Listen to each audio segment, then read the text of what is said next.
ابو، آخر آپ جیب میں بٹوا کیوں نہیں رکھتے؟ اتنے تو آپ دولت مند ہیں، لیکن جب جیب میں ایسے ہی پیسے رکھ لیتے ہیں جیسے کوئی عام آدمی رکھ لیتا ہے۔ اپنے بیٹے آصف کی بات سن کر انور خان کو زوردار جھٹکا لگا۔ آنکھوں میں حیرت ہی حیرت دوڑ گئی۔ چند لمحے تک وہ اپنے بیٹے کو کوئی جواب نہ دے سکے۔ آخر انہوں نے مسکرا کر کہا، اس سوال کا جواب میں گھر چل کر دوں گا۔ یہ کوئی اتنا مشکل سوال ہے ابو؟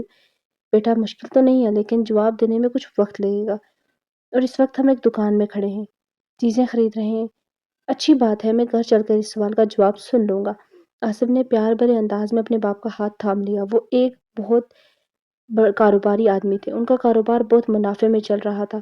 انہیں ہر طرح کی آسانیاں حاصل تھی۔ اللہ تعالیٰ نے انہیں 2 پیارے بچے عطا فرمائے تھے۔ آصف بڑا تھا، آصفہ ابھی چھوٹی تھی۔ آج وہ کچھ چیزیں خریدنے کے لیے گھر سے نکلے تھے تو آصف بھی ان کے ساتھ کار میں آ بیٹھا۔ ایک شاپنگ سینٹر سے جب انہوں نے چیزیں خریدی تو اس وقت جیب سے پیسے نکال کر بل ادا کیا۔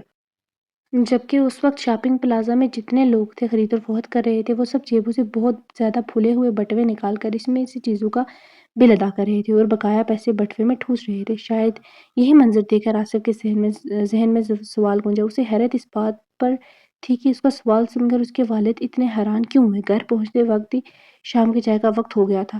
چائے کے دوران آصف نے پھر کہا، ابو آپ بٹوے والی بات بتانے والے تھے، بٹوے کا کیا ہوا؟ بٹوے کو گم کر آئے ہو؟ بٹوا بیٹے، یہ تمہارے ابو ہیں ہی ایسے، ہمیشہ کچھ نہ کچھ گرا کر آتے ہیں۔ آج کچھ نہیں رہا تو بٹوا گرا کر آئے؟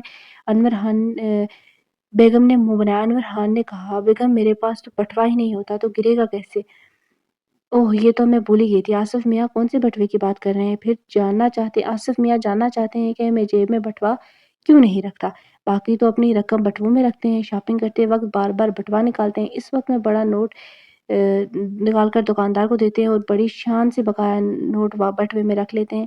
جیب میں بٹوا اس لیے نہیں رکھتا، میں جیب میں بٹوا کیوں نہیں رکھتا؟ آصف کا سوال یہ سوال انہوں نے شاپنگ سینٹر میں کیا تھا۔ میں نے ان سے وعدہ کیا تھا کہ میں اس کا جواب گھر چل کر دوں گا۔ اب میں انہیں یہ بتانے والا ہوں۔ ہاں تو آصف صاحب سنیے، جب میں آپ جتنا تھا تو میں نے بھی اپنے ابو سے یہی سوال کیا تھا۔ مجھے انہوں نے جو جواب دیا تھا آج میں آپ کو بھی وہی جواب دوں گا۔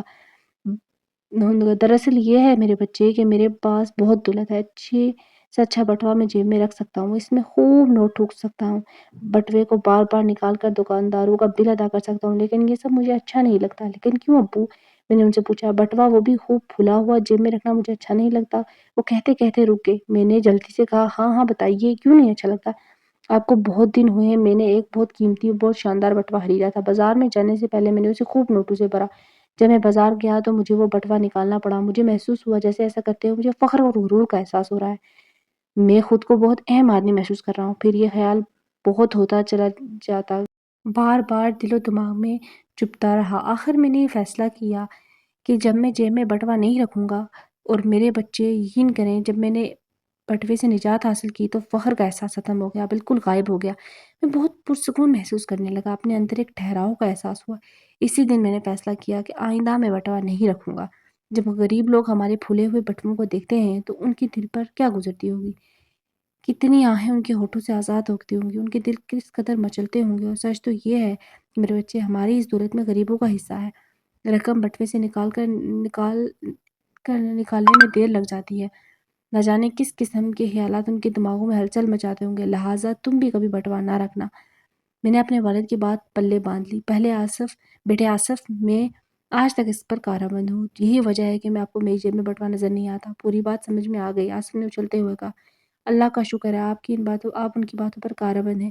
اب میری طرف سے بھی سن لیں، میں بھی اپنی جیب میں بٹوا کبھی نہیں رکھوں گا۔